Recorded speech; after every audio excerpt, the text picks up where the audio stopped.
Right, hi guys and welcome back to another episode of The Cruel War from the Austrian Grand Prix. And yeah, it wasn't the most exciting of races this weekend. Had a few battles towards the end though for the race win and of course the final podium spot, but no one changed positions. Also had a couple of cars in the points that we didn't think were going to score the points after their qualifying results, but yeah, all in all, not a bad race, but not the most exciting. Didn't live up to Baku, but that was understandable after that race weekend. I mean, bloody hell. That was just amazing on loads of different levels. But yeah, to kick things off with, the race winner, Valtteri Bottas, drove a great race this weekend, led pretty much every lap of the race, apart from the few laps where Raikkonen was ahead. And yeah, he scored pole on merit as well. So, did a decent job this weekend, Bottas. Held off the pressure of Vettel at the end, like he did at Russia. So, it shows that he doesn't get flustered when under pressure, which is good to see. Yeah, outshone his teammate as well this weekend. Hamilton was struggling with balance and whatever else. Of course, he had the flag pace group penalty as well for the gearbox change, but that wasn't Hamilton's fault. That was just a, an unfortunate mechanical error. So yeah, Bottas, I think you've got to really give him a perfect 10, I think.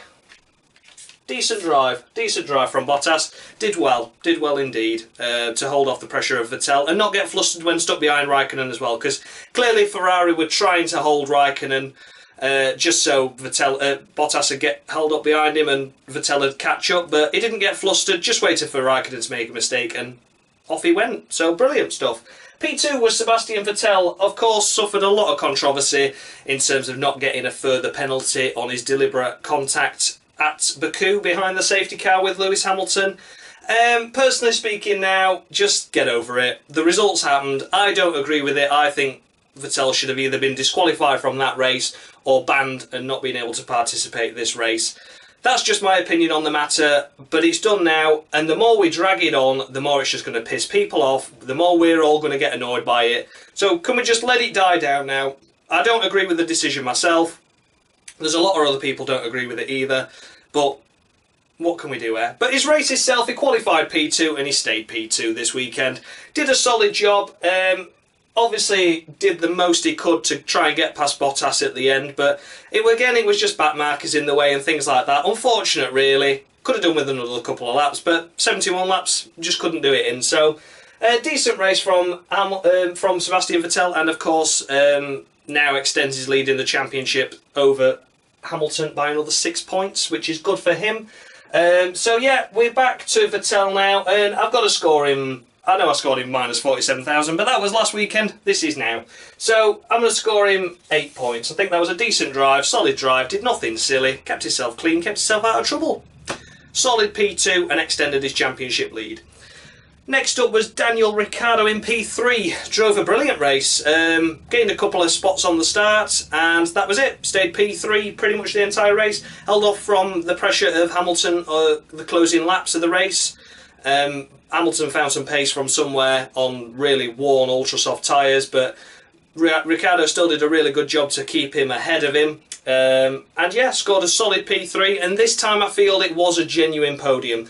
Again, we couldn't see what Verstappen was capable of. We'll get to him in a second. But I think, Ricciardo did have the pace this weekend, and it was good to see him on the podium once again. And a Red Bull on the podium. The Red Bulls are now sort of capitalising with one car when others have misfortune, but the others still struggling, and it's mainly Verstappen. So, yes, so a good race from Ricciardo. I think he deserves 9 points. Good race by him. Not a perfect 10, but a good race.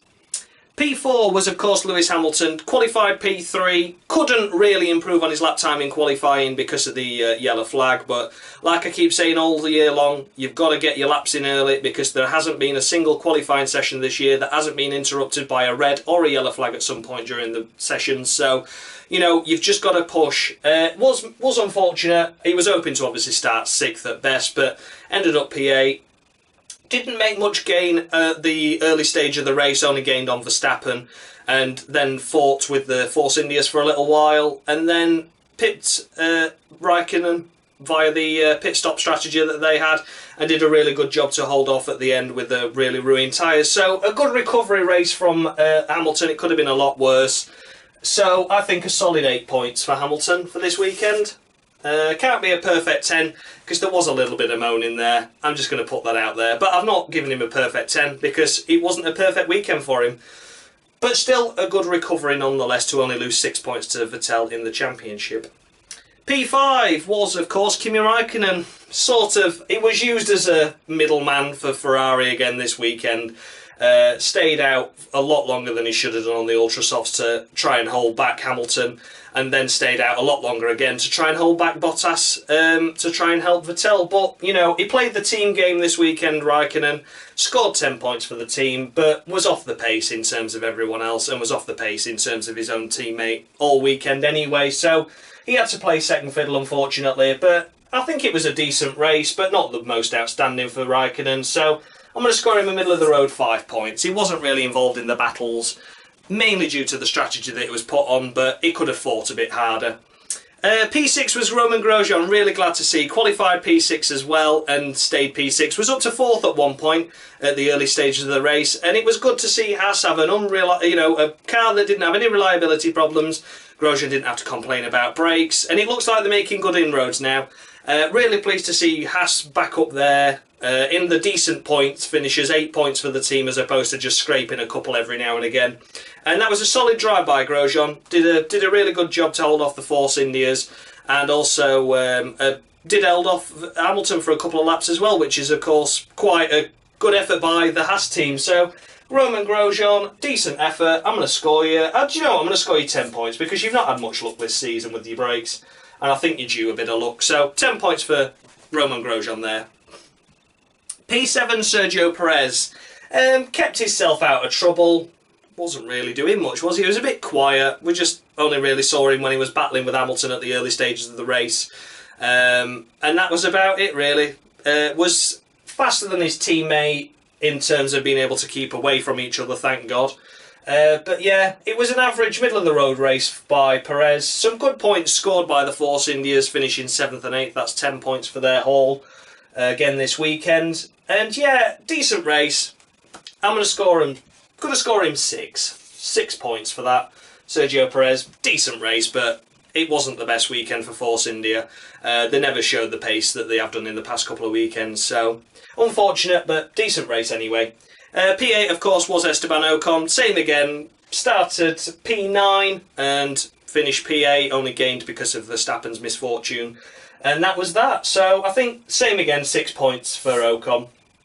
Nothing really special this weekend from him. Now we come to P9 with Felipe Massa. Felipe Massa in P9. An amazing race to say he started P17. Worked his way through the incident that happened at the first corner really well. And that's what promoted him to P9. And that's where he stayed for the race. So I think, you know, gaining 8 places, it was a very, very clever, smart drive in order to do that. And was on the back of Ocon as well. So a good strategy by Williams to potentially gain him another place. It didn't work out in the end, but it could have done. So a solid drive by Massa, and I think you can score him 10 points, I think, for that. That was a decent effort. The qualifying result wasn't his fault why he was down there. The team were just struggling with the balance of the car, but clearly they got the race pace in mind rather than over a single lap, and it worked out well for him, so 10 points for Massa. Lance Stroll was in P10 as well, picking up another final point, and he qualified 18th.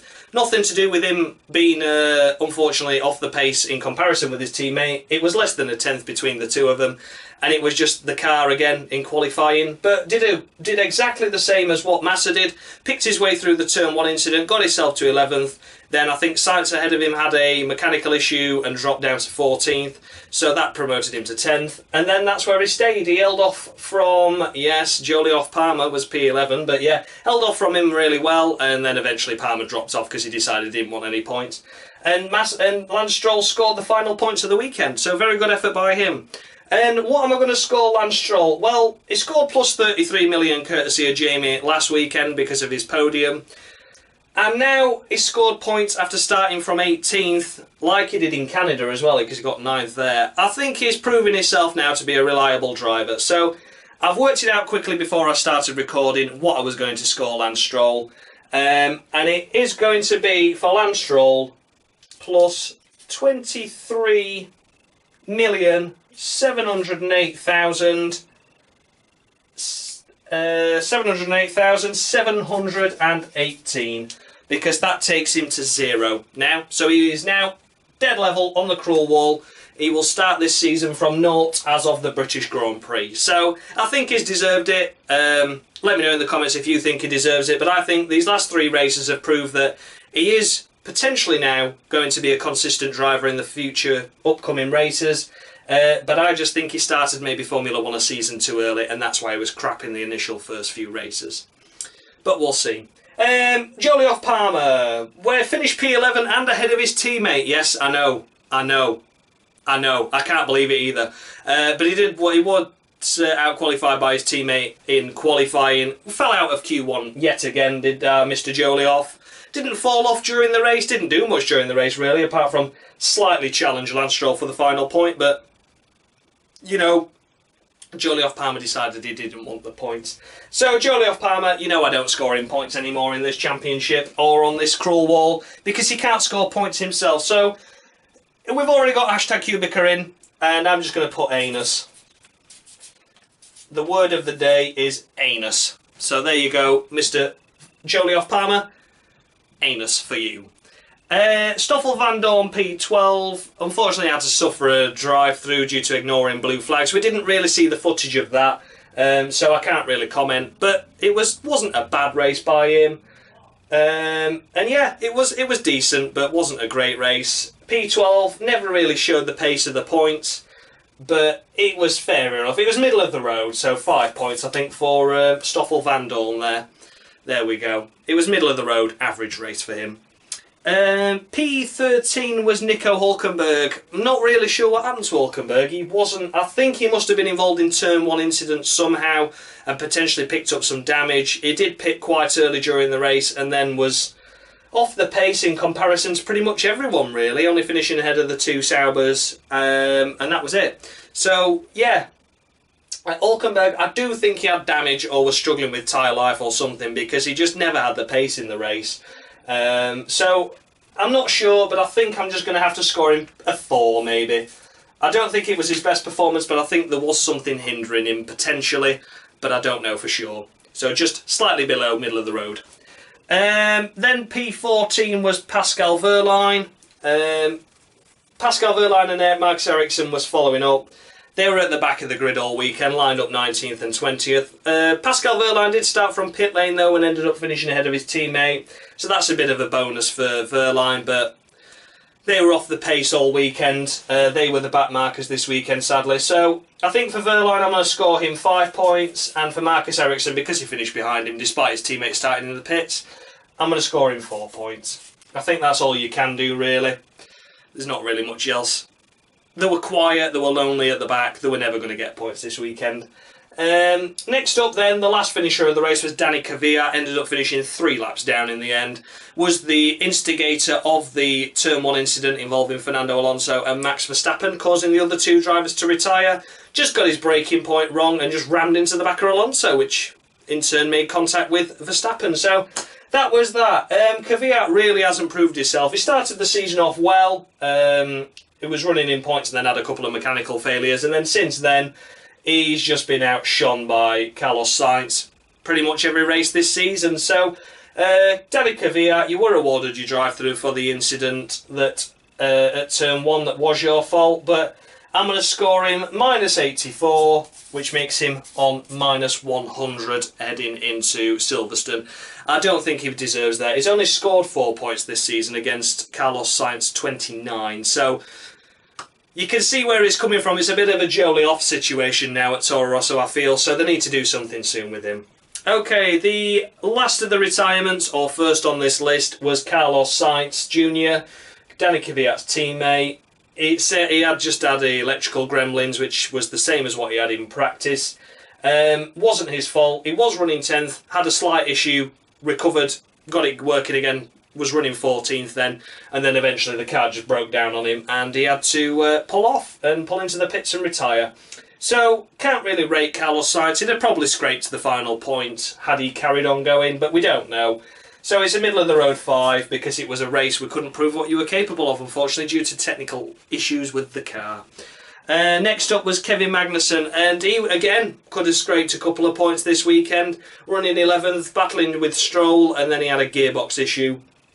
The team told him not to shift gears anymore and pull up and retire immediately. It was a shame for Magnussen. He also had the issue where he had the suspension failure during qualifying, which is just unfortunate, and it's just the curbs at Austria. I can't really blame driver or team for that. It is just the curbs at Austria that are so harsh for no apparent reason, really. So that potentially cost him a top 10 start, and it was potentially cost a top 10 finish this weekend because of the gearbox. But you know, we're never going to know. So again, a middle of the road 5. I can't really do much more this weekend. A lot of drivers had potential to do well, but didn't. Next up then was Fernando Alonso and Max Verstappen at the Turn 1 incident. Neither of their faults. Max Verstappen did bog down off the line. It appears there was a clutch issue. Still yet to be confirmed fully by Red Bull, but that's what they believe it was as well, as opposed to a Verstappen problem, you know, a Verstappen issue off the line, that I believe it was more mechanical. Unfortunately got collected, and then as he tried to go again, the bearing in the clutch broke and he had no drive, so that's why Verstappen retired. Yeah, and of course with Alonso it was bodywork damage and rear end impact on the rear wheel, so that was a game over. Broken rear suspension and a lot of bodywork damage. So the pair of them sadly were out straight away, dragged it back to the pits, and that was your lot. So for the pair of them, again, it can only be 5 points apiece, unfortunately. Qualifying was the only real issue. It wasn't an issue either. The Alonso qualifying P12 and Verstappen P5, I believe. So it wasn't a bad effort by them, but again, just couldn't see what they're capable of in the race. And of course, Giovinazzi didn't race. Lines through both of them. And that's that. So I hope you did enjoy the Cruel Wall. Thanks again for the support with this series as always, and we shall return for Silverstone next week, the British Grand Prix, and of course it's the 10th round, so the Team Cruel Wall will be following it as well. So I hope you look forward to that, and I'll see you again soon. Much love!